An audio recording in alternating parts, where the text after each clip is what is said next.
Nós vamos começar agora uma série que vai terminar lá perto do Natal, porque tem tudo a ver, na verdade, com o Natal. O tabernáculo lá do Antigo Testamento tem tudo a ver com Jesus, absolutamente tudo a ver, né? Pode ver aí o símbolo, tudo a ver com Jesus. O tabernáculo ele foi revelado já no Monte Sinai. Eu coloquei essa observação aqui porque eu não sei se todos sabem, às vezes a gente tem fica na cabeça da gente, né? Com certeza todos nós sabemos que os 10 mandamentos foram dados por Deus no Monte Sinai, para Moisés. Tranquilo. Mas não foram só os 10 mandamentos. Os 10 mandamentos foi uma parte das leis que Deus deu para Moisés no Monte Sinai. Moisés ficou 40 dias e 40 noites no Monte Sinai, né? Então não foi só os 10 mandamentos. Os 10 mandamentos, sim, eles entram como um referencial e é o que a gente tem mais na cabeça, porque eles são a lei que perdura no Novo Testamento, né? Mas no Monte Sinai, Deus deu todas as outras leis também. Vamos só relembrar. O Monte Sinai, quando Deus liberta o seu povo do Egito, eles vão para o deserto, né? E 3 meses depois, então 3 meses depois da saída do Egito, eles acampam aos pés do Monte Sinai. E ali, então, Moisés vai subir o Monte Sinai e Deus vai, então, revelar os 10 mandamentos, assim como todas as outras leis. Mas Deus revela ali também todas as outras leis. Eles acabaram de sair do Egito. Fazia 3 meses que eles tinham saído do Egito. E eles têm uma longa jornada aí pela frente, né? Agora como um povo livre, como o povo de Deus, o povo de Israel, o povo de Deus. Mas agora Deus vai dar as diversas leis que vão reger esse povo, né? Esse povo agora que é o povo de Deus, né? Liberto do Egito. Então, as diversas leis que vão reger o povo de Deus no Antigo Testamento. E uma dessas leis, ou dessas prescrições dadas por Deus, entre todas essas outras coisas que Deus ensinou para Moisés e passou para Moisés no Monte Sinai, estava também a construção do tabernáculo. Então, eu vou mostrar isso um pouquinho melhor para vocês, tá? Isso está lá em Êxodo, capítulo 24. Disse o Senhor a Moisés: suba ao monte, venha até mim e fique aqui. Eu lhe darei as tábuas de pedra com a lei e os mandamentos que escrevi para a instrução do povo. Moisés entrou na nuvem, porque a glória do Senhor baixou sobre o Monte Sinai, então o Monte Sinai estava coberto de nuvens. Moisés entrou na nuvem e foi subindo o monte. E permaneceu no monte 40 dias e 40 noites. Então vejam, isso é Êxodo capítulo 24, 12 a 18. Capítulo 24 termina exatamente aqui, permaneceu no monte 40 dias e 40 noites. E então, logo em seguida, o que ele recebeu, né? Permaneceu no monte 40 dias e 40 noites. E daí continua o texto com o que ele recebeu de instruções de Deus no Monte Sinai, nesses 40 dias e 40 noites. Então vem agora o capítulo 25, e o capítulo 25 já são as instruções para a construção do tabernáculo. Tá? As diversas instruções, e vai diversos capítulos aí com Deus revelando para Moisés como ele deveria construir o tabernáculo. Deus dizendo cada coisa que ele deveria fazer em cada lugar, qual era o lugar de cada coisa, qual era o material de cada coisa, todas as prescrições sobre o tabernáculo. Então, era isso que eu queria mostrar para vocês, que o tabernáculo, as instruções de Deus para a construção do tabernáculo, elas não foram dadas em outro momento, elas foram dadas juntamente nesses 40 dias e 40 noites que Moisés está no monte em contato com Deus. Ali Moisés ganhou os 10 mandamentos, ali Moisés ganhou as diversas outras leis que regiam o povo de Deus no Antigo Testamento, e também já ganhou a prescrição do tabernáculo, e eles já partiram e já começaram a construir o tabernáculo, né? Então, depois de 3 meses, uma das primeiras coisas que eles fizeram, quando Moisés desceu do monte, claro, depois aquela confusão lá do bezerro de ouro e tudo isso, né? Mas uma das primeiras coisas que Moisés faz e que o povo faz é a construção do tabernáculo, e o tabernáculo vai acompanhá-los durante os 40 anos que eles peregrinaram no deserto. Então vamos lá. Deus não deu liberdade, ele ordenou a medida, o material e o modo como queria cada utensílio do tabernáculo. Isso é interessante, pessoal. Deus não manda Moisés simplesmente falar: ó, Moisés, vai lá e faz um templo para mim. Vai lá e faz um lugar de adoração para mim. Não. E isso é interessante, pessoal. E desde já, assimilem isso. Deus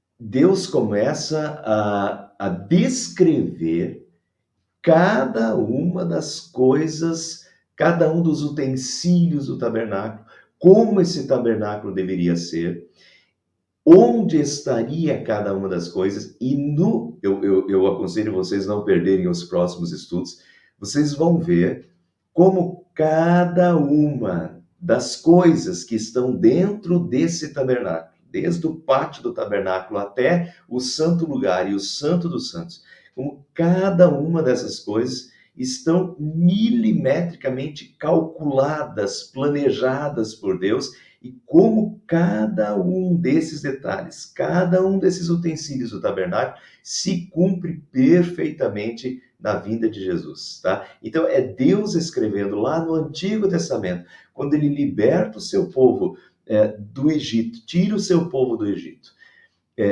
Deus já ali, 1500 anos antes, Deus já começa a escrever a história da salvação milimetricamente, nos menores detalhes, em miniatura, o que vai acontecer na vinda de Jesus Cristo 1500 anos depois. É simplesmente fabuloso. Volto a dizer, aquelas pessoas que não acreditam na inspiração da Bíblia, olha, é porque não querem acreditar, porque não teria como as coisas se cumprirem tão perfeitamente, né?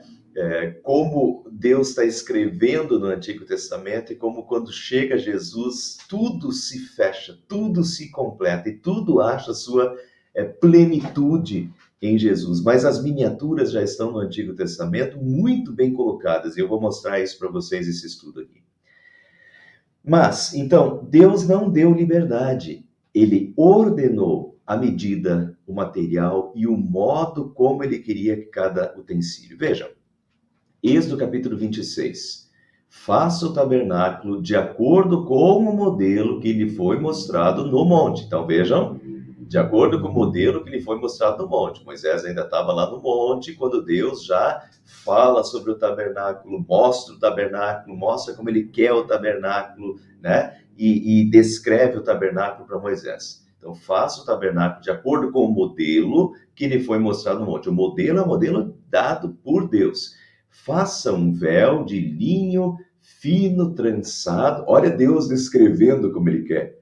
Um véu de linho fino trançado, de fios de tecido azul, roxo e vermelho. Deus escolhe as cores: azul, roxo, vermelho. Mande bordar nele querubins. Aqui já começa a aparecer na Bíblia os querubins.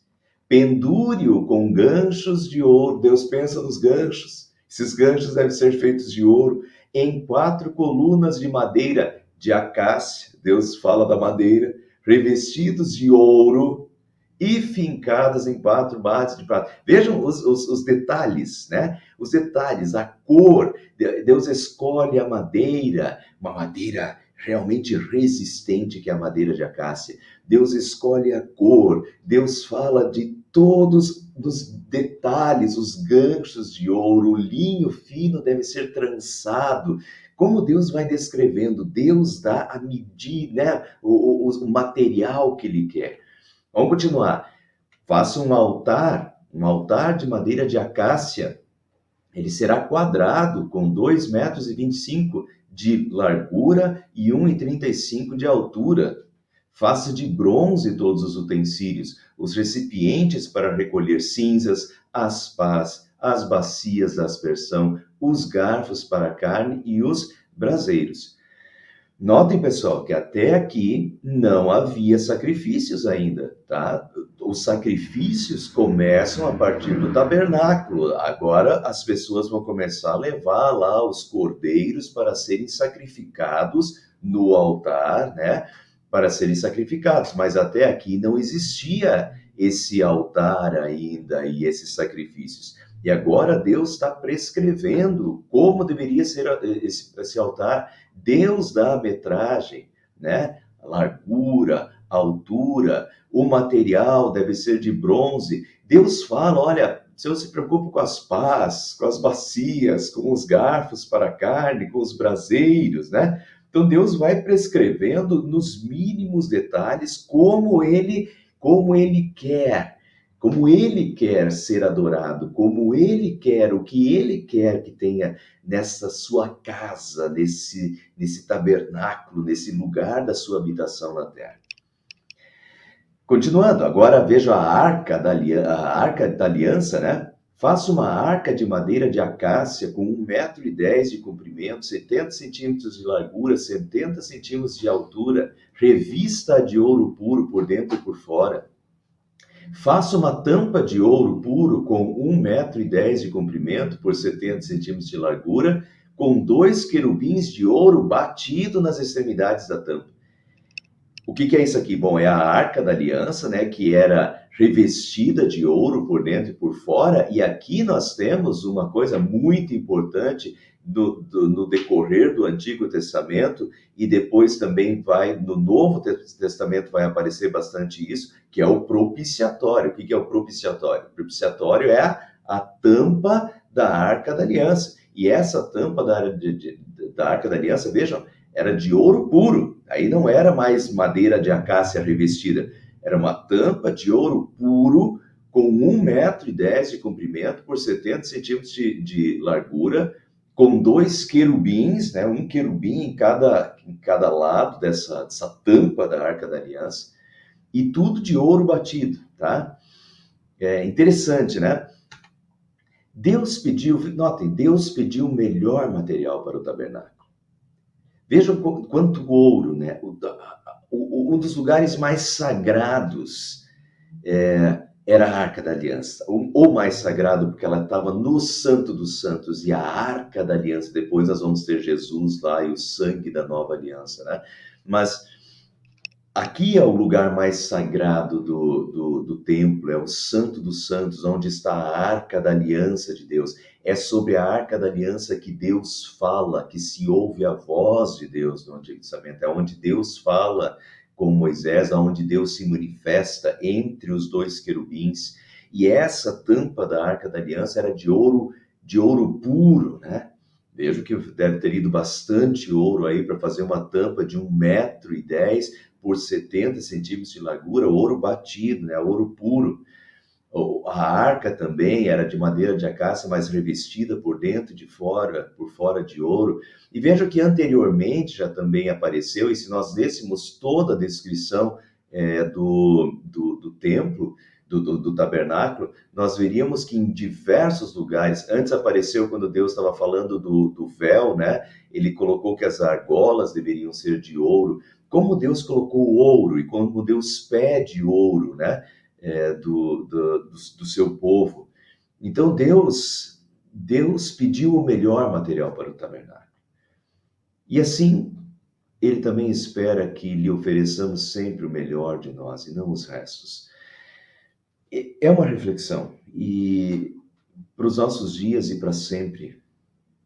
Por que Deus sempre fica com o pior? Por que para Deus é o pior? Por que para Deus parece que as pessoas às vezes não se importam com o que dão para Deus? Quando Jesus fala buscar em primeiro lugar o reino de Deus e a sua justiça, é Deus em primeiro lugar. Deus sempre quer ocupar o primeiro lugar. Deus sempre quer estar em primeiro lugar. E eu não estou falando aqui só de dinheiro, tá? A questão de ofertas e de dinheiro também. né? Deus em primeiro lugar também. Tudo que nós temos é dado por Deus e é dádiva de Deus, não levaremos nada desse mundo, portanto, para Deus também em primeiro lugar nas ofertas. É aqui, claro, nós temos aí ouro, que é um material humano. Então, passa por ofertas também? Sim, passa por ofertas. Deus em primeiro lugar e dar para Deus o melhor, para quem nos dá o melhor, para quem nos deu o melhor, que é o seu filho Jesus, para quem nos dá o melhor nessa vida, né? Quem nos abençoa continuamente. Então, dê o melhor para Deus, não o pior, não os restos do nosso salário, não os restos né? Mas isso é uma parte só, eu não quero ficar só nessa parte. Eu quero ampliar isso, porque quando nós vamos para o Novo Testamento, Romanos capítulo 12, o apóstolo Paulo diz que a nossa vida toda é um sacrifício de gratidão a Deus. Hoje, toda a nossa vida é para Deus. É o melhor de nós para Deus. É o melhor dos meus dons para Deus. É o melhor de mim, de mim como um todo. Eu me dedico a Deus, né? Então, não as sobras do meu tempo, se sobrar tempo eu dedico a Deus, se sobrar dinheiro eu dou para Deus, se sobrar alguma coisa, daí parece que Deus sempre fica com o pior, Deus sempre fica com os restos. Vamos lembrar que essa foi a mentalidade de Caim, né? Caim deu lá do pior, né? Das suas colheitas, mas e qual foi o de Abel? Abel deu das primícias, Abel deu do melhor. Então, essa questão de nós entendermos que Deus nos dá o melhor e que para nós Deus está em primeiro lugar e Deus merece o melhor de nós. Não as sobras do tempo, não as sobras do dinheiro, não as sobras dos dons, não as sobras, mas o melhor de nós. Para Deus, o melhor, porque Deus é o melhor, porque Deus merece o melhor, né? Em tudo que fazemos, tá? Não só em ofertas, não só em dinheiro, mas em tudo que fazemos, Deus em primeiro lugar. Para Deus, o melhor de nós, o melhor da nossa vida, para aquele que nos salvou e que nos deu vida, né? Continuando, faça um pátio para o tabernáculo. O lado sul terá 45 metros de comprimento, o lado ocidental terá 22,5 metros de largura. Aqui eu quero de novo voltar, vejam, Deus dá as medidas. É essa medida que eu quero. É 45 metros de comprimento, é 22 metros de largura. Vocês veem que, como antes ele está dizendo, olha, eu quero que vocês façam o véu de linho fino trançado, nas cores azul, né, vermelho, púrpura. E assim Deus vai prescrevendo tudo nos mínimos detalhes, e é assim que Deus quer que seja feito, né? É assim que Deus quer ser adorado, é isso que Deus quer que tenha. Mas Deus vai prescrevendo os materiais, Deus vai prescrevendo as medidas exatas. E aqui tem uma outra lição, tá? A outra lição é a seguinte: não só as medidas do tabernáculo, mas também cada mandamento e palavra de Deus contém a medida certa, a proporção adequada para uma vida abençoada. Por vezes queremos fazer as coisas do nosso jeito, na medida e proporção que nós julgamos melhor. E só depois que tudo deu errado, percebemos que Deus, desde o início, sabia o que estava fazendo, não é? Então aqui nós temos uma lição bem prática, que vale para toda a Bíblia, né? Deus nos deu diversos mandamentos, conselhos, palavras. Por que Deus se manifestou em palavras? Porque Ele tem amor por nós, porque Ele quer nos dirigir, porque Ele quer nos abençoar. E as suas palavras, os que são aqui da igreja sabem que eu repito isso, né? Que eu gosto daquele hino. Só Jesus Cristo a todos dá belas palavras de vida. As palavras de Deus são palavras de vida, é daquele que nos ama, é daquele que é do nosso Criador. Deus é o nosso Criador. Ele sabe o que é o melhor para nós. As palavras de Deus são palavras de vida, as palavras de Deus são palavras de bênção, daquele que se preocupa com nós. Se preocupa a tal ponto, e não tinha necessidade de fazer isso, mas se preocupa a tal ponto de se revelar, de dar essa palavra por escrito para nós, para que a gente tenha essa lâmpada para os pés, essa luz para os caminhos, essa diretriz para uma vida abençoada. Então, meus irmãos, tudo o que Deus fala, todos os mandamentos de Deus, cada palavra de Deus, é a diretriz segura. E muitas vezes as pessoas querem fazer diferente, né? E acham que pode ser diferente, e acham que está ultrapassado, que a Bíblia está ultrapassada, que esses valores são ultrapassados. Mas, e daí querem fazer do seu jeito, e acham que podem fazer melhor, e acham que sabem melhor do que Deus. E só depois que tudo deu errado, e às vezes as pessoas dizem, por que Deus não me abençoa? Mas elas estão fazendo o que elas querem fazer da vida delas, elas estão seguindo os seus pensamentos, estão seguindo os seus propósitos, estão seguindo as suas medidas, né? A proporção que elas querem, colocando as proporções que elas querem na vida, e querem ter uma vida abençoada, uma vida bem estruturada, uma vida abençoada, uma vida bem estruturada, é uma vida dentro dos valores de Deus e dentro do que Deus prescreveu e do que Deus colocou. E Deus só colocou, e Deus só falou, porque é o melhor para nós. Então a gente tem que considerar isso, sabe? Não é só no tabernáculo, isso vale para tudo, para toda a nossa vida.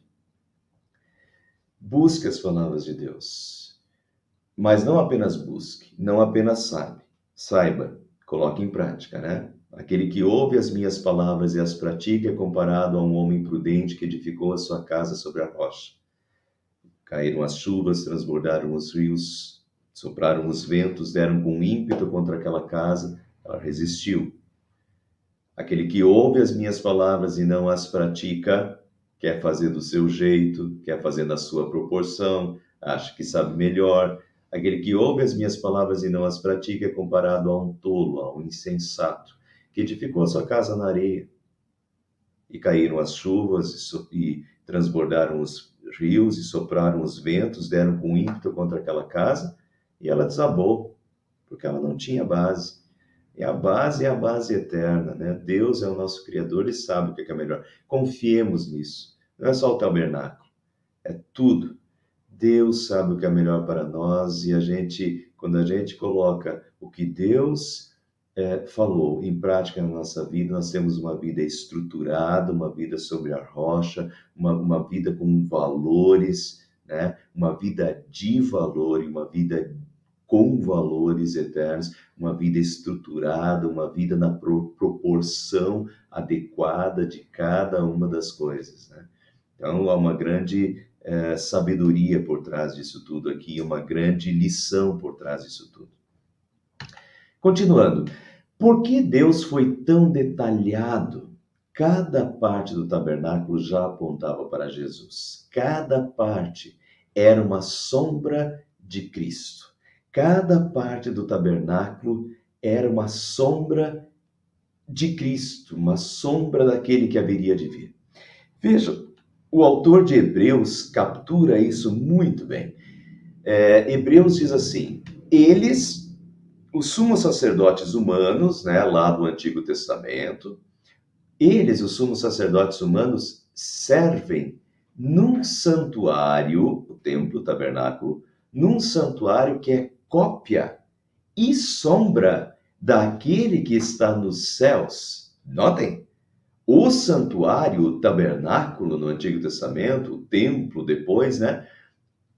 Ele serve num santuário que é cópia e sombra daquele que está nos céus, já que Moisés foi avisado, quando estava para construir o tabernáculo, tenha o cuidado de fazer tudo segundo o modelo que lhe foi mostrado no monte. Agora, porém, o ministério que Jesus recebeu é superior ao deles, ao dos sumos sacerdotes humanos do Antigo Testamento. Agora chegou o ministério de Jesus, que é o próprio Deus habitando nesse mundo, né? Enquanto no Antigo Testamento, o tabernáculo no Antigo Testamento era o lugar da habitação, onde Deus habitava com o seu povo no Antigo Testamento, quando chega Jesus, Jesus é o próprio Deus habitando no meio do seu povo. Né? Então, esse santuário do Antigo Testamento, esse lugar em que Deus habitava no Antigo Testamento, se cumpre em Jesus, quando Jesus vem, João capítulo 1, vou mostrar isso um pouquinho mais adiante, quando João diz que Jesus tabernaculou, que Jesus habitou, ele se fez carne e habitou entre nós, né? E aí nós temos o pleno cumprimento. Então, o santuário do Antigo Testamento é uma cópia e sombra. Vejam o Hebreus 9, 1 e 11. Ora, a primeira aliança tinha regras para adoração e também um tabernáculo terreno. Na primeira aliança, Antigo Testamento, tinha um tabernáculo terreno. Agora, quando Cristo veio como sumo sacerdote dos benefícios agora presentes, ele adentrou o maior e mais perfeito tabernáculo, não feito pelo homem, isto é, não pertencente a esta criação. Então vejam que há um tabernáculo terreno, e o autor de Hebreus pega isso muito bem. Há um tabernáculo terreno na primeira aliança, no Antigo Testamento, mas depois vem Cristo, né? E daí nós temos um tabernáculo perfeito, né? Não feito por mãos humanas, diz o texto. Hebreus 9, 23 ainda diz assim: portanto, vejam como ele desenvolve bastante essa questão no capítulo 9 de Hebreus, né? Portanto, era necessário que as cópias das coisas que estão nos céus, vejam, a cópia é uma cópia, a cópia das coisas que estão nos céus fossem purificadas com esses sacrifícios, mas as próprias coisas celestiais com sacrifícios superiores. Ele está falando aqui, os sacrifícios aqui fossem purificados com esses sacrifícios, eram os sacrifícios do Antigo Testamento que ele estava falando, né?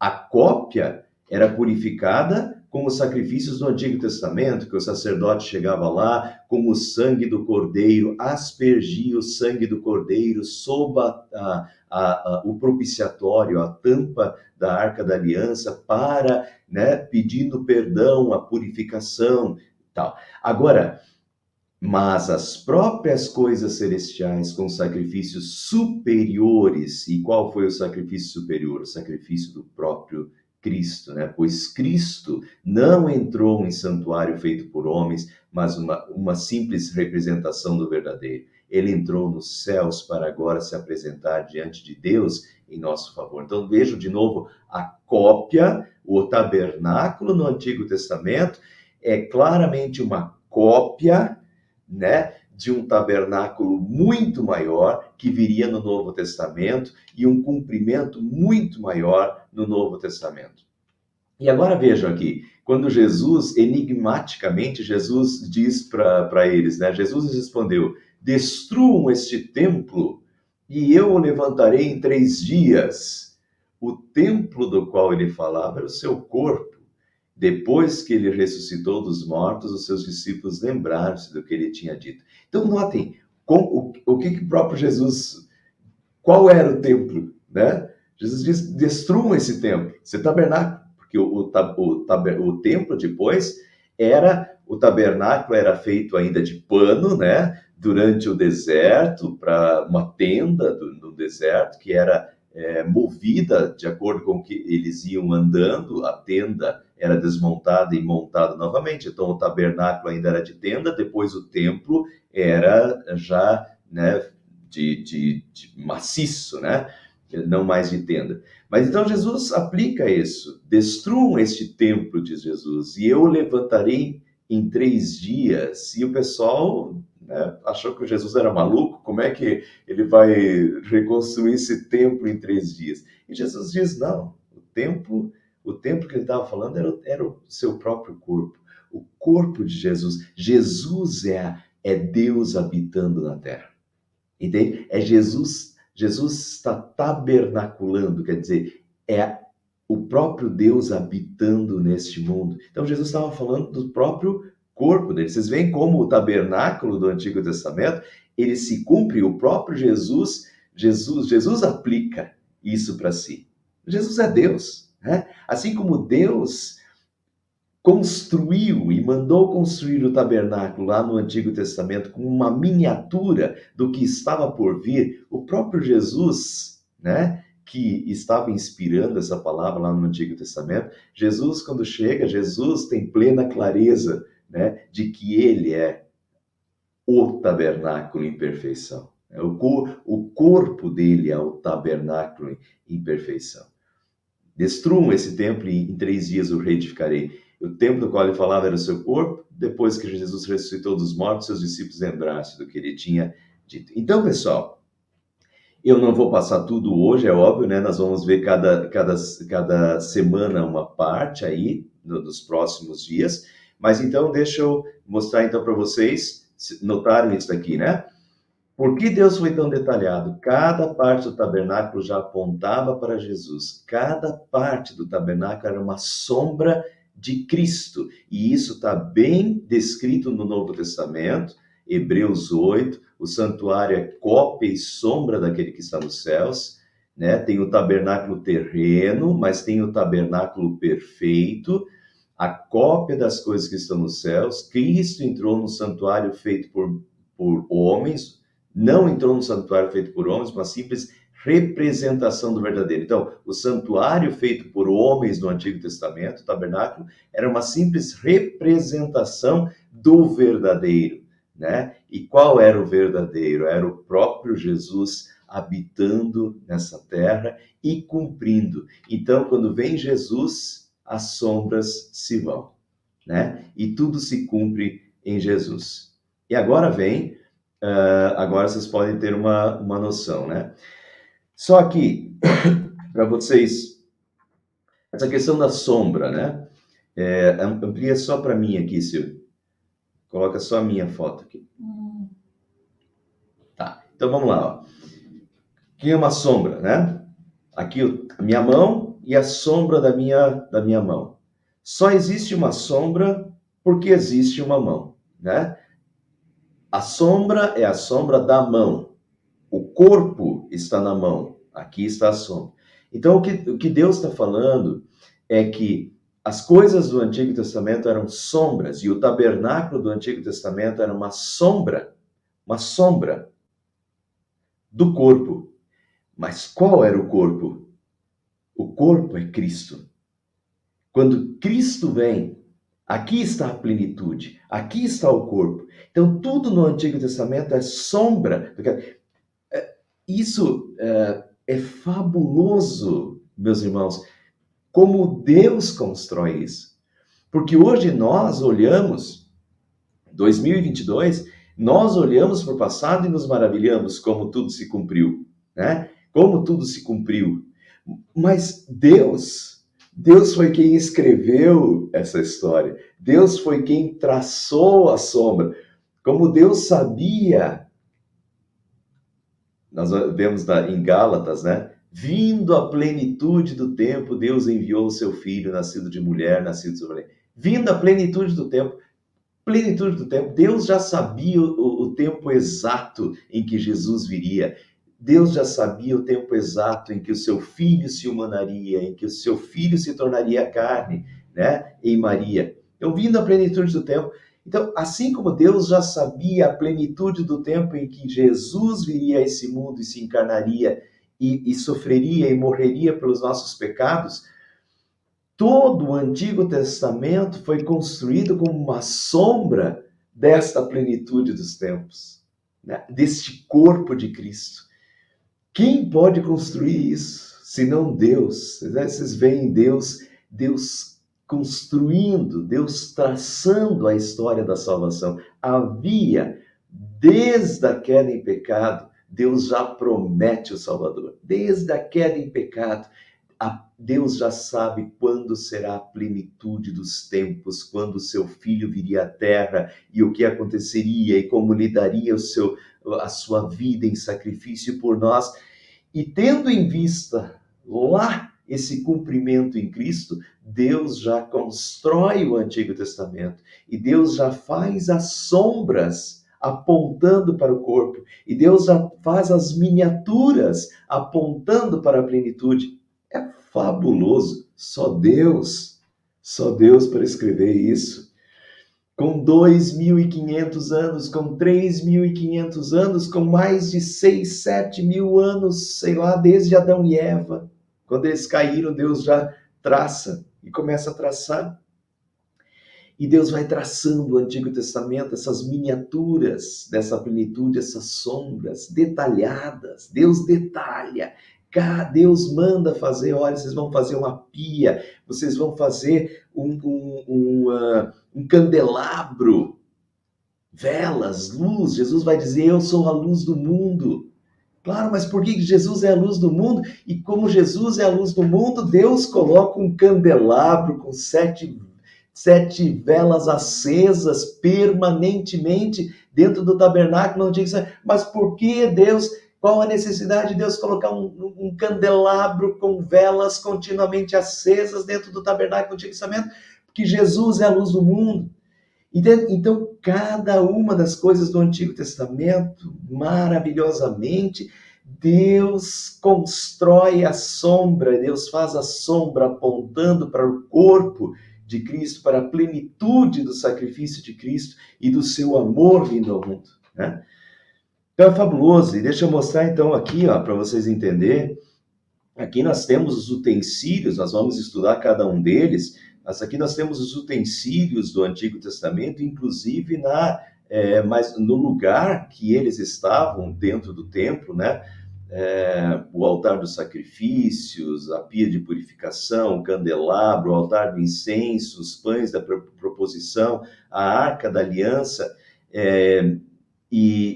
e tudo isso aqui é uma sombra. Cada uma dessas coisas, nós vamos ver aí, tá? Continue acompanhando os próximos estudos. Cada um desses utensílios, em cada um dos lugares, porque aqui nós temos o santo lugar, e aqui nós temos o santo dos santos, o lugar mais sagrado, né? Mas cada uma dessas coisas são sombras do quê? Sombras de Cristo, que se cumpre perfeitamente, plenamente em Jesus.